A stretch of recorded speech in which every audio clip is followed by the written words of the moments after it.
These are the most common lab patterns I see with my clients that are struggling to get pregnant, that are told your labs are normal. When they come to me, we find that their labs actually aren't normal, and we help them get pregnant naturally. Preface, when I am looking at labs, I am using narrow reference ranges. I am looking for optimal function because we need optimal function for you to be able to get pregnant. The markers we're going to talk about are not fertility specific markers. I want to understand how your body is functioning as a whole and the systems in your body that actually cause fertility struggles, so then we understand that where that deeper dysfunction is and we can address it to help you get pregnant naturally. It's a beautiful thing. So these are the 3 most common patterns that I see with my clients, what we do to fix it, and how we help them get pregnant naturally. First one is high cholesterol. A client will come to me, I have high cholesterol, but my doctor says not to worry about it and it's genetic.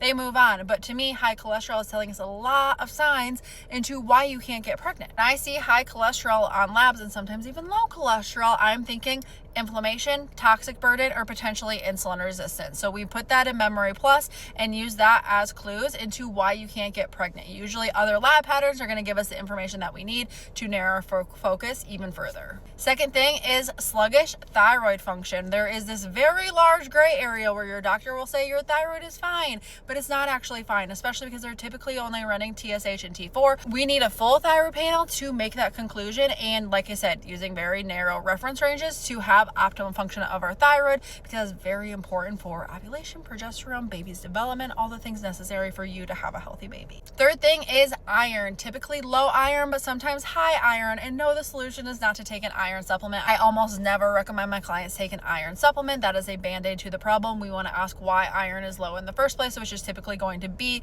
pathogens, nutrient absorption, or toxic burden. So we need to dig further to understand the root of the problem and therefore address the root of the problem that's keeping you from getting pregnant. Obviously, this isn't a straightforward of this marker is off, do this to help you get pregnant, because that's not how our body works. Fertility is a whole body problem, and none of these systems work in isolation. It is very important to take that whole body approach to your fertility to have an effective plan to help you get pregnant naturally.